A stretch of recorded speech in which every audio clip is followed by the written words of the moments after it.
Hey everyone, today we're diving into an alternate history. What if Hitler had won World War II? How would the world look today? In this video, you'll see what cities would look like under Nazi rule, what ideologies would have become the new normal, how people would live in a world where every step is under surveillance. But by the end of this video, we'll ask one question that might make you rethink what you thought was impossible. And we'll reveal how this alternate reality might actually be closer to the present than you think. Imagine this. It's morning. Your alarm goes off. You walk to the kitchen, pour a cup of coffee. Everything feels normal. But then you glance out the window, and something's wrong. The street looks familiar, but over the school, a different flag flutters in the wind. Red. A giant banner stretches across the apartment building across the street. Unity, purity, loyalty to the Reich. From hidden loudspeakers, the imperial anthem plays. People stop walking. They stand at attention. You reach for your phone. No YouTube, no social media, just one official news channel. One version of the truth. The only one you're allowed to know. This isn't a dream. It's not science fiction, it's reality.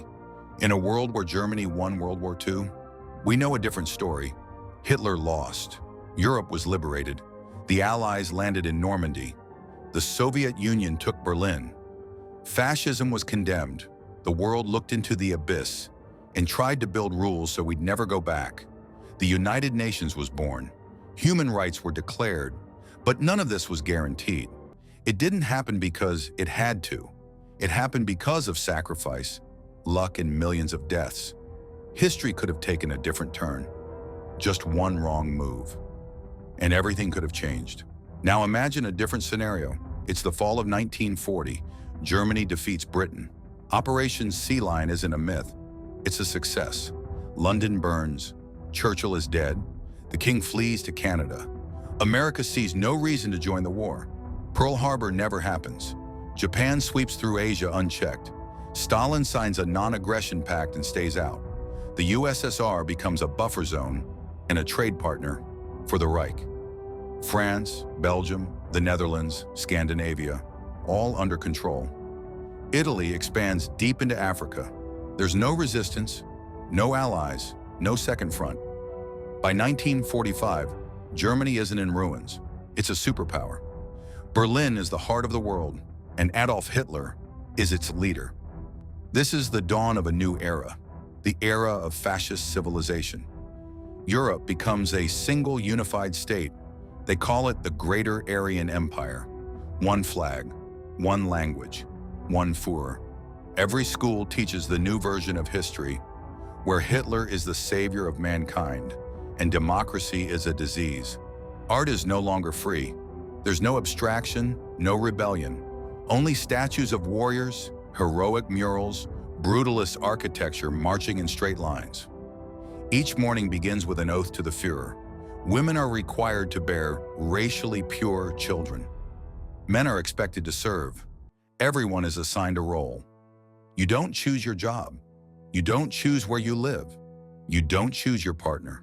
The state decides everything, and even your thoughts are monitored. A joke can send you to prison, a moment of doubt, to the camps. And yet, most people remain silent, because in this world, it can always get worse. On the surface, everything looks perfect. Sterile order, clean streets, precise schedules. Crime is almost non-existent. People dress neatly, no one argues. Everyone smiles, but the smiles are tight, forced. Behind them hides quiet panic. No one knows who's watching. Every word could be a report. Children turn on their parents. Neighbors vanish overnight. And no one dares to ask why. No one meets your eyes. No one laughs freely. Freedom is a forgotten word. Sincerity is a death sentence. Yes, the system works flawlessly, but inside, it's dead. And yet, even in this darkness, some refuse to surrender. Far away in the mountains, in ice-cold caves, whispers fill the air. There are no weapons, no armies, only faith. They burn books, not for fire, but to pass on meaning. They send messages through bread, through glances, through music. Elders tell children stories where freedom is still alive. Young girls paint symbols of hope on the walls, knowing they might be killed for it. Hackers break into the system. They write poems in code. Someone hides a person with impure blood in the basement, knowing the price might be the life of their entire family. They don't believe in victory, but they believe in meaning. There are few of them. Their voices are quiet, but it is they who remain the last glimmer of humanity in a world that has tried to erase it. History isn't a chain of dates. It's a fragile path, full of blood, mistakes, and courage. We like to think that victory over evil was inevitable, that everything turned out the way it should. But that's an illusion. No freedom is ever given forever. No country is immune to slipping into horror. When you hear someone say, "We need more order," too much freedom, one opinion is better. Remember this: all great evils started not with weapons, but with words, with mocking of dissent, with the desire to simplify the world, with the silent agreement of the majority. This is why we must remember, not to live in fear, but so that every time freedom is threatened, we will not look away. And now, come back. You sit in silence, maybe in a warm room, maybe in a noisy cafe.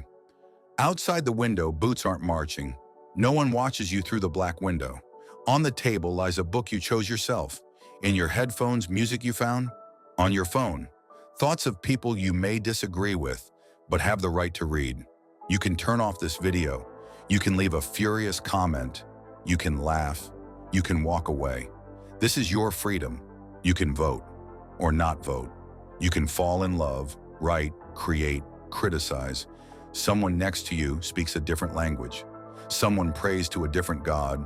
Someone lives entirely differently from you. Before, they'd kill for that, but now, we simply live side by side.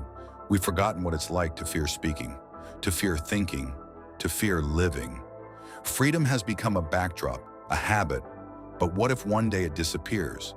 What if someone says again, too many opinions, too much noise? We need order. What if, under the guise of care, control comes again? What if, under the guise of peace, violence returns? We must remember, not because we enjoy suffering, but because only through memory comes protection. Freedom doesn't die with a scream. It fades away with a whisper. And then, it's too late to speak, too late to shout. But as long as you hear this voice, it's not too late. It's still possible to remember, to ask, to doubt, to ask uncomfortable questions, to search for the truth. Even if it's unpleasant, it's still possible to be human. Not a hero, not a leader, just human.